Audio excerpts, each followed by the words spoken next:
The Falcons have lost 4 on the trot and have fallen to earth after enjoying the euphoria and glamour of flying high. And that's a problem for coach Dave Ankeny. We know they can play as well as anyone.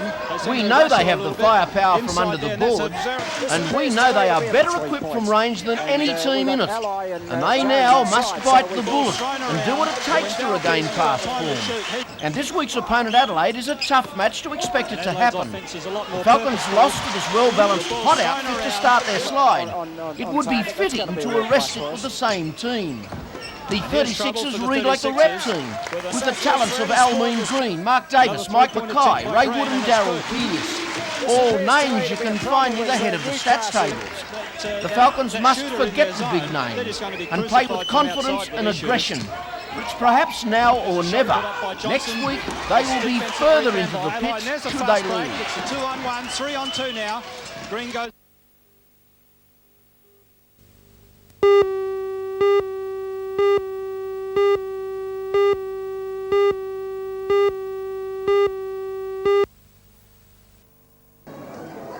The reason was the third annual Antique Fair and Valuation Day sponsored by First Chance, the Parents and Friends organisation of the Special Education Centre at the Newcastle CAE.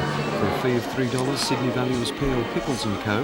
were only too eager to assess the value of virtually anything, from silver and porcelain to paintings and furniture. As well as putting a price on the multitude of items presented today, the valuers were also able to give information about the age and origin of most of them. There was an opportunity too to sell and buy, and going on the number of people in attendance, it would seem interest in antiques locally is appreciating as quickly as the value of them.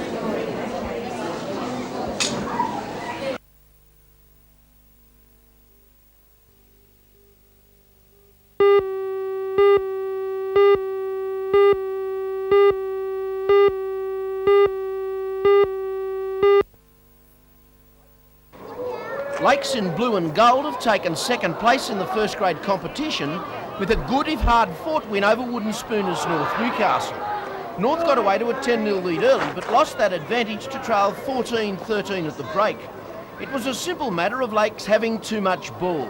In the second half, the Seagulls proved their worth and finished with 7 tries for the match, with fullback Craig Hubbard grabbing 3. In the other match, Macquarie United defeated Maitland 20 points to 12.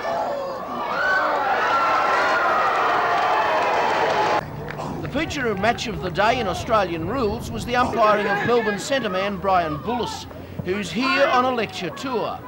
Warners Bay won the football with a display that saw them run out easy winners over Williamtown. Warners Bay 19-19 123, Williamtown 14-7 91.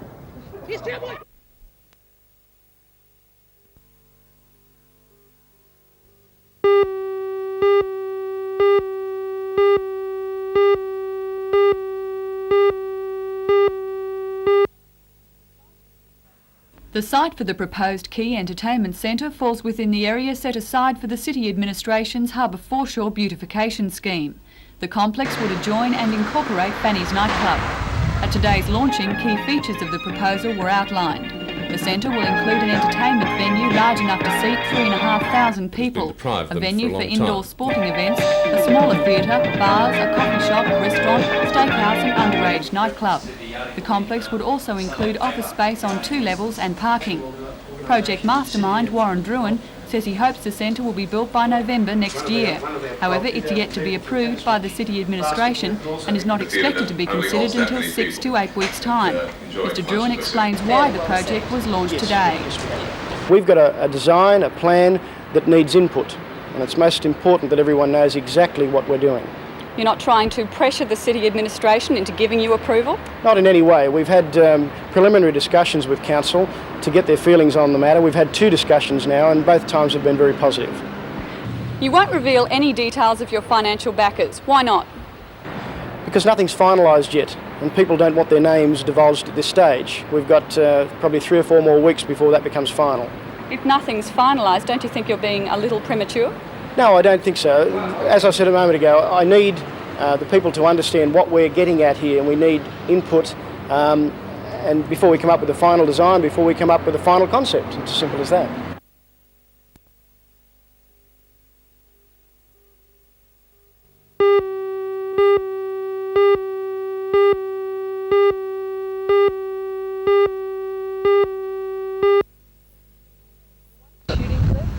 The $1.7 million project to construct 43 villas and townhouses at Beulah Street, Charlestown, was given the thumbs down by Council this afternoon because of problems with Stage B of the development. Alderman Gordon Hughes moved a motion that substantiated claims made by residents that the draining system proposed was inadequate. As a result, both Stage A and B were rejected, and the developer, Lend-Lease Homes, was told to go back to the drawing board and redesign Part B. Meanwhile, the application for 38 residential units in Valley View Crescent, Glendale, had a different outcome. Although a number of conditions were imposed, including a geotechnical study, the $1.6 million development was approved, much to the anger of the residents. We're very concerned about the processes really of the way in which the council has acted in this exercise. We've produced a lot of hard data, and the council has not refuted any of that data and hasn't provided information which substantiates a lot of the claims that have been made in terms of summaries relating to this particular development. What can you do now? Well, there's no real clear procedure as far as we're concerned. We're a little bit ignorant in many respects to what our options are, but one is to go to the Land Environment Court and perhaps even the State Ombudsman.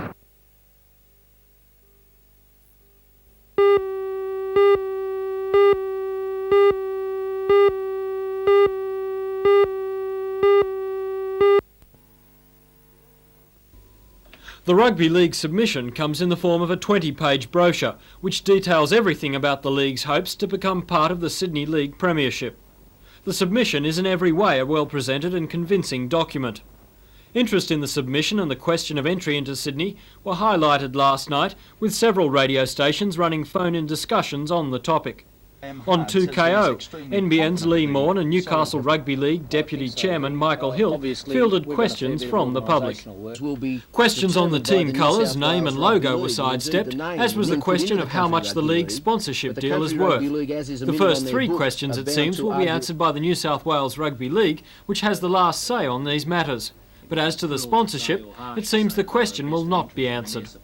The main part of the submission is concentrated on 6 pages, where it lists the 14 criteria the New South Wales League specified for entry into Sydney, and then systematically shows the way Newcastle easily meets each of these criteria. Michael Hill is confident Newcastle will be admitted on the strength of the submission. Well, the Newcastle area has traditionally been a league stronghold, and the desire in Newcastle people, I think, is the strongest point. They want to be there, and I think that they'll make the things happen. Other than that, financially we're very strong, and the playing strength, junior leagues and those sort of criteria, we meet them all. Can you see any areas where the New South Wales Rugby League might knock you back? Not specifically. We're confident that we've covered every point in the criteria. If there's one area that we don't have that the other major clubs have in Sydney, we don't have the support of a major leagues club. Also last night, the Newcastle Rugby League Disciplinary Committee found that the Waratah Mayfield Club had brought the game into disrepute and fined them $500. The finding related to an incident on Saturday the 20th of July after the game between Waratah and Cessnock at Cessnock Sports Ground. The disciplinary hearing was last night told Waratah first grade coach Lindsay Gailey verbally abused the referee Paul Lovett after the match. The committee also ordered that Gailey personally apologise to the referee and that the Waratah club forward a written apology.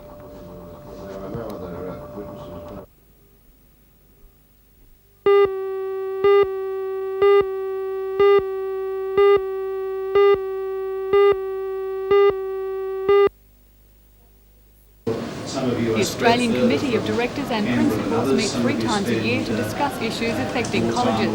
The need to assist disadvantaged groups was the main topic today. Groups the committee has identified as Aborigines, people who are geographically isolated, the disabled and, in general terms, women. Chairman of the committee, Jack Barker, said more federal government funding is required to provide this assistance. I think the question is one that the government has to think about very seriously, because their policy, very clearly stated and very strongly supported by the colleges, is for greater participation and equity, and really the only way to go to get both of those is to give more funds. Mr Barker said the reintroduction of fees would also prevent disadvantaged groups from being assisted. We think there'd be a very considerable deterrent to students generally to come on to higher education. The meeting continues at Newcastle CAE tomorrow.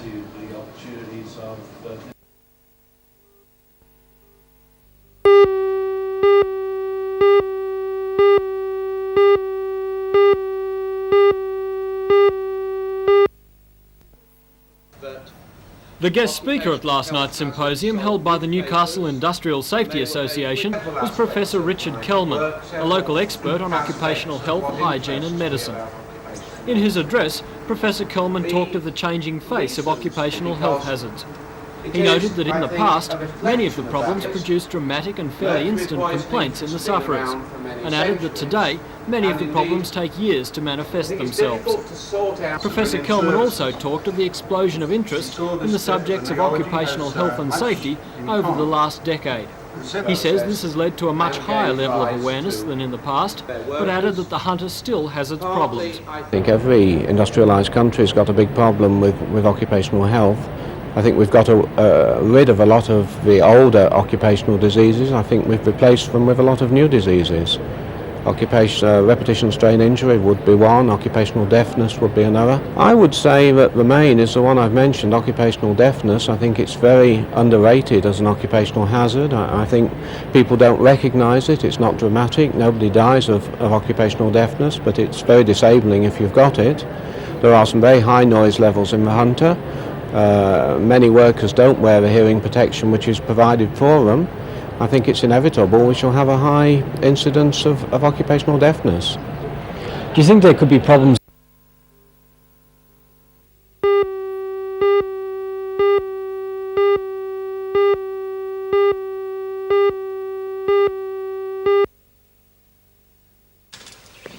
The camps are for children who are victims of cancer, although any child can attend. The project was initiated in Newcastle last year and was held at the Tokal College.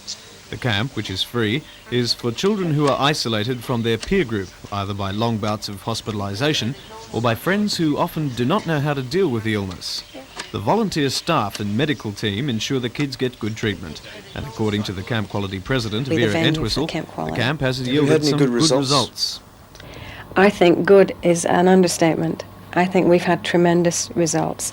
We've had, I have a file full of letters from grateful parents who have said, my child came home so excited and so full of wonderful memories of things that happened at the camp that they're still talking about many, many months later. So I think that kind of, response from the children and the families is encouraging. Funding for Camp Quality comes from the Saints Church, Rotary Clubs of Newcastle District and Maitland Blue Light Discos, as well as private donations. With this money, the Hunter Valley branch of the Camp Quality organisation hopes to develop the camp into an annual event to help children suffering from cancer.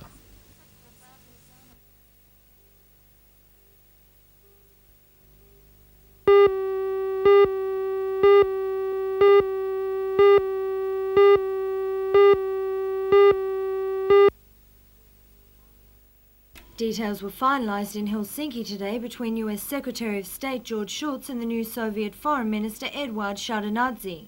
It was the first private discussion between the two men. The Soviets described the talks as frank and interesting, but the Americans weren't quite so optimistic. In Uganda, some 300 Westerners have fled the country following the military overthrow of the Obote government. They arrived at a small border town for passport checks with only the possessions they could carry. The evacuees confirmed reports of looting and shootings in the capital of Kampala, which they said still has no water or electricity. In the North Sea, environmentalists have been unsuccessful in their efforts to halt the slaughter of hundreds of pilot whales. Each summer the whales visit the Faroe Islands where the villagers kill them for food. The islanders killed as many as 200 whales in 4 hours. There was cruelty of another kind in Britain, with 3 men found guilty of dogfighting being jailed for 2 months. The men ran the gauntlet of angry animal rights protesters as they left the court. They'd been found in this blood-spattered barn organising a fight between 2 bull terriers. One of the dogs, 9-year-old Kim, was destroyed because of her injuries. A 2-year-old opponent, Spice, is now being cared for by the RSPCA.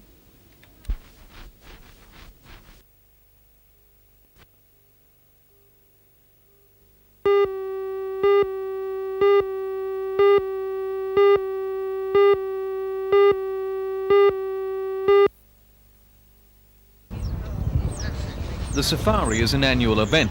It's important because it gives small plane pilots a chance to fly long legs over unfamiliar territory. It also gives trainee navigators a testing ground for their newly acquired skills.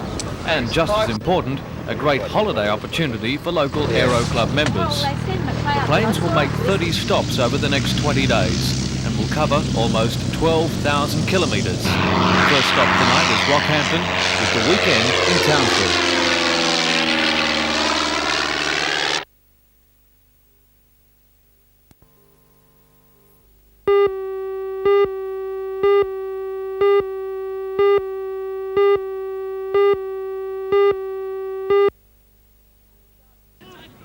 At the start of the season, all but the most ardent club supporter, full of hope more than confidence, would have told you West will play Lakes in the grand final once again.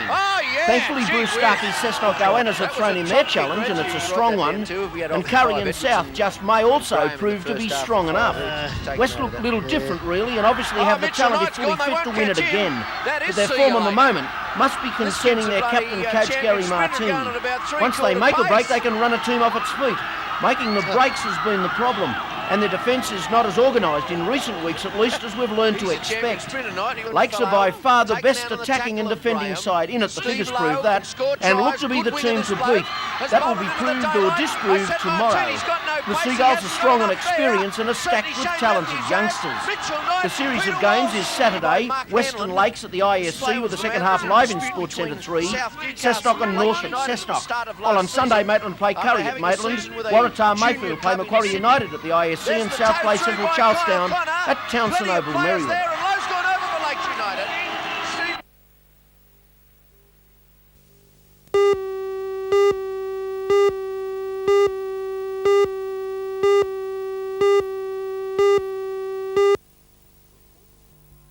Before the Peace March, a press conference was held to introduce the Japanese visitors. Hiroshi Senko, who is a survivor of Hiroshima, Dr. Noboru Yasuga, and Kiyoshi Tano, who is the survivor of Nagasaki, were brought to Australia by the People for Nuclear Disarmament. All are members of the Japan Council Against Atomic and Hydrogen Bombs, a group seeking compensation for the victims of Hiroshima and Nagasaki. The visitors state simply that mankind and nuclear weapons cannot coexist. According to Dr. Yasuga, the anti-nuclear movement has strong support in Japan. About 80% of people are against nuclear weapons, and we are moving to eliminate nuclear weapons in Japan.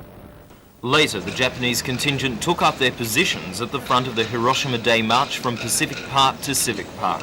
About 500 people turned out for the march, which was organised by the Peace Forum, a coalition of local nuclear disarmament groups. The numbers were disappointing for organisers, especially in the light of the 6,000 people who turned out for the Palm Sunday March. Nevertheless, the procession made its point effectively to shoppers in the mall. In Civic Park, a rally was held with stalls, bands and speakers. Once again, Dr. Yasuga issued a strong plea for the elimination of nuclear weapons. And we are